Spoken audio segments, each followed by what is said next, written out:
Welcome to episode 1 of Fiercely Human. Adventures in Mindfulness and Improv. I'm Liz Korabek-Emerson, a certified mindfulness teacher and theater artist. And my name is Beth Boynton. I'm a nurse and an author and a certified applied improv practitioner. And we're here to cheer you up and calm you down. How are we going to do that, Liz? Well, with a little bit of mindfulness practice and a little improv play. Excellent.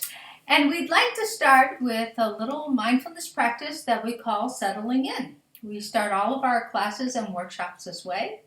So I'd like to invite you to take a comfortable position wherever you are and take anything that's in your hands and just put it aside and take a deep breath in and a long breath out.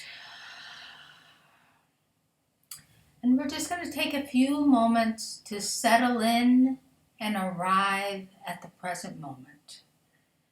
And to do this, I'd like to invite you to just let go of anything that was in the past, whatever you left undone in your kitchen sink or on your desk, whatever has been on your worry pile, especially in this time of uncertainty. Just letting go of whatever was going on earlier today or earlier this week or any other time in the past. Just letting go of that. And then on the other side of things, just letting go of whatever you're anticipating for later today or later this week or later this year. Especially given the kind of uncertainty that we're in. We can't really anticipate what's going to happen, although our minds can go to the future all the time.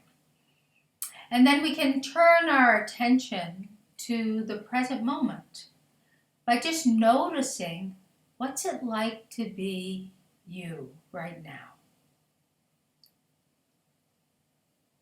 So bringing our attention to something as simple as the feeling of breath in the body. And it's the breath that you're breathing right now. And so however that breath is, whether it's short or it's long or it changes, seeing if you can say yes to that experience, however it is for you. Including any opinions or judgments you might have about it, we just say yes. Yes, that's part of the experience. Without trying to manage or improve or fix everything. So moving into this space in which we have a sense of acceptance, how things are, even if we don't like the way they are, we can accept them.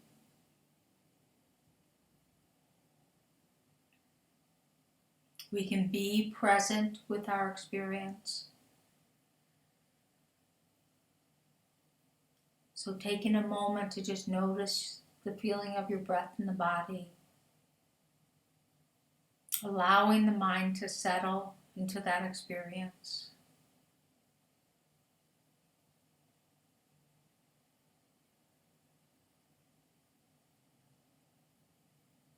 And then also noticing maybe how your body feels in this very moment. Whether it's comfortable or it's uncomfortable, any sense of ease. But also if there's tension or aches and pains, we're not trying to resist that. But we're not trying to fixate on it either. So we just say yes.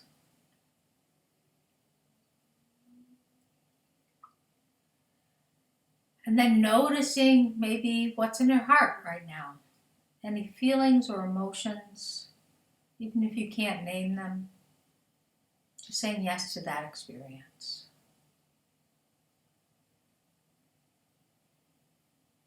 And placing our attention on how we are is a kind of care that we can do in any given moment. It's a gift of paying attention.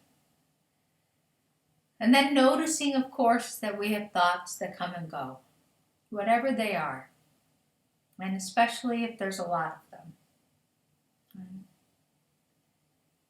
And whatever kinds of thoughts they are, we just say, yes, the mind thinks. And it's no problem. And then just coming back to this general sense of how you are right now. And allowing the mind to rest and settle in the simple experience of breathing,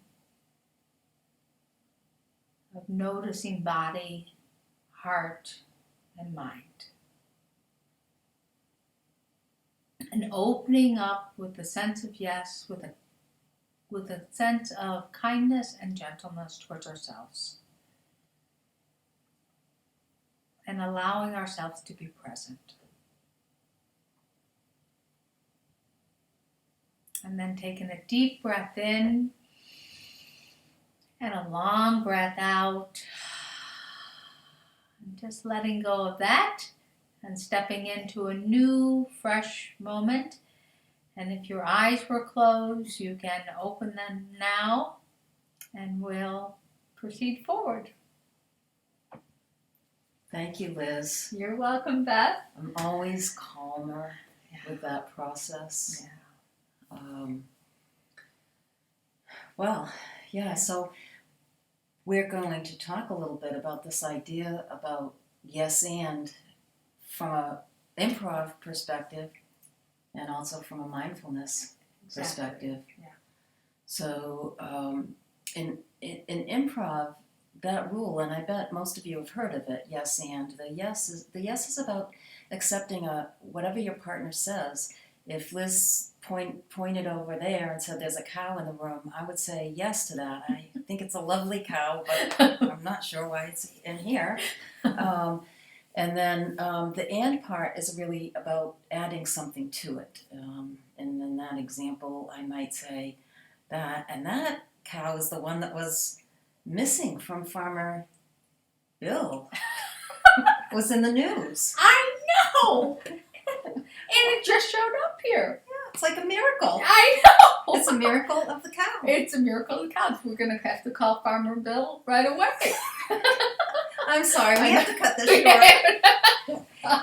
So that's like the yes and in improv. When I'm teaching communication in healthcare, I use improv as a way to do that because yes is about listening. You really have to listen to your partner or your teammate, while the and is about speaking up. In healthcare, both of those are very important to be able to listen and speak up. Mm-hmm. So, and in mindfulness? And in mindfulness, like in that simple activity that we just did, the little practice of settling in, we really want to use that sense of being accepting and open to our experience. Even if we want to change it down the road, we have to start where we are. And that allows us to be present, to be in the moment.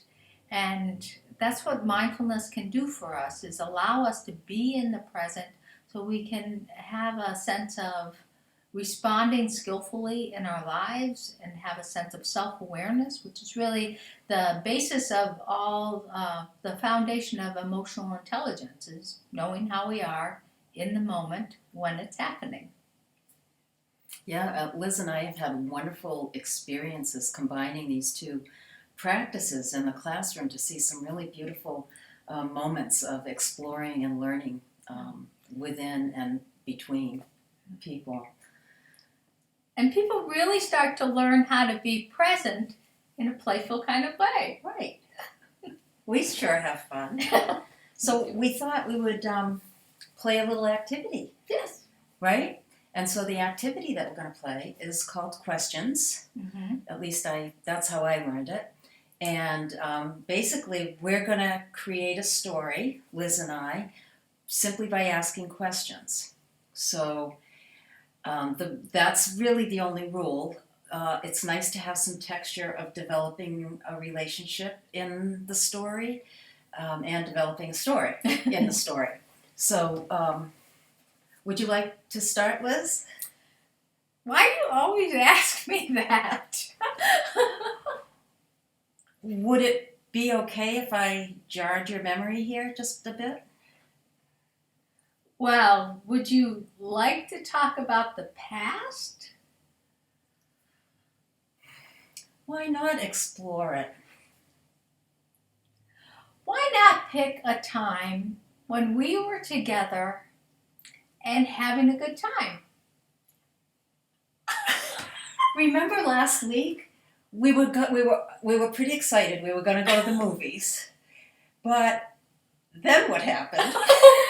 Well,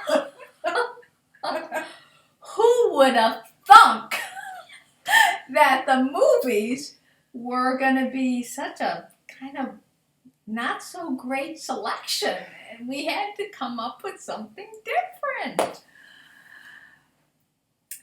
Do you remember what you said when first, after you got over your disappointment?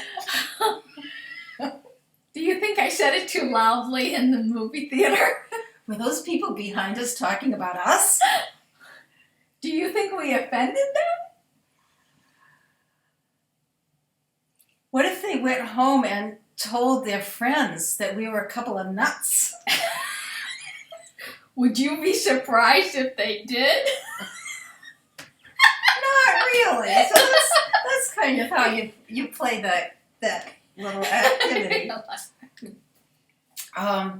So it's fun. You can play it just for fun. We're having fun. At least I am. Were you? I had fun. I noticed, like, for myself, that I have this tendency that I want to answer the question, and I have to go through this, like, mental shift a little bit to not to answer the question, but to be curious and try to come up with a question that's going to help build a story somewhere. Not saying that I always do, for sure. And the thing that I notice in wanting to answer the question, because it's so much the habitual way that we have a conversation. Someone asks a question and you answer it, or you evade it, but at least you try to address it. So there's this moment of we can't do the regular thing. We can't do the habitual pattern. And then what happens, right? Then what choices open up? What possibilities can be there? And most of the time we're trying to avoid that kind of uncertain kind of time when we don't know how to respond because the habitual ones aren't going to work. It's like this. The neuroscience talks about the fight, flight, or freeze, and I think it's like that place where we actually get a chance to. We feel it. We feel that little bit of anxiety or uncertainty, and we have a chance to move through it. And it helps us, I think, to become more fiercely human. Absolutely. We're practicing in the moment how to be present, how to be playful, right? And really, by playful, we really mean a sense of creativity, which everyone has, right? And I find that, I'm always caught up in that habitual pattern of freezing. I'm always sure that I'm not going to come up with something good. And so by playing this kind of activity, I get to actually see the way that I can be fearful in situations, and I get to practice moving through that. Right. That's really, and that's why, in a way, it's so beautiful. Yeah. It's like becoming more who we are, as opposed to like this reactionary. You use the term the habitual stuff. You know, the other thing I think it does is we really have to listen to each other. Yeah. I can't be thinking, did I turn the phone off, or is somebody going to walk in the door, or is there really going to be a cow showing up?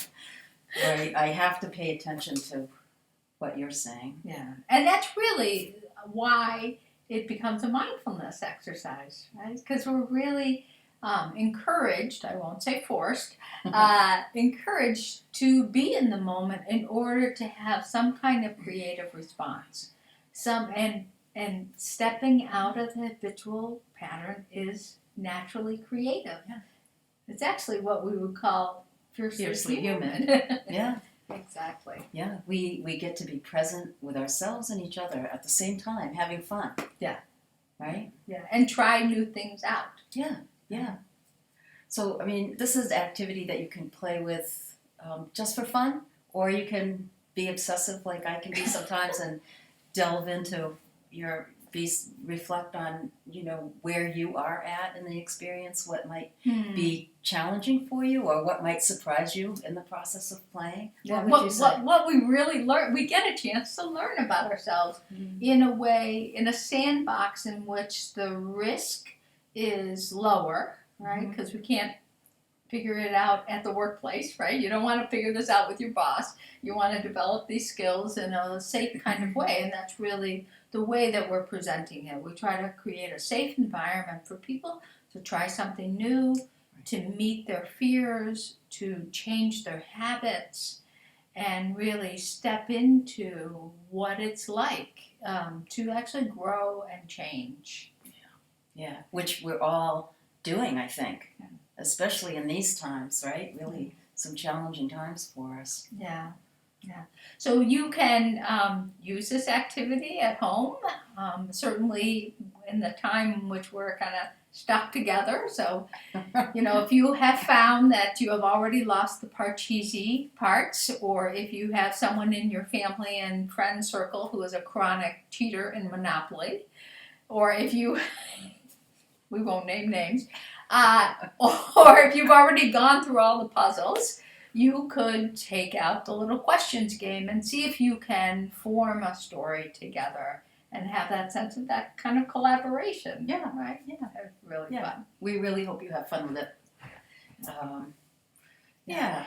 And we really wanted to take this opportunity in this kind of time where things are shifting, so much is in transition. There is a feeling of uncertainty and groundlessness around us, to offer these activities, both the mindfulness and the improv, as ways to stay connected to ourselves, to our deeply, fiercely human qualities, our inner resources for resiliency, and to really show how what we have found in working together for the last few years and offering classes in mindfulness and improv to communities and businesses and nonprofits, a way in which this kind of experiential play is actually produces such a deep learning in self-reflection and changing the way people can collaborate and listen, create healthy work environments, and just grow personally. Yeah, it's a pretty powerful and magical place to explore, and we believe that you're fiercely human. It's just about discovering it and playing with it and being with it. Yeah. Right? Yeah.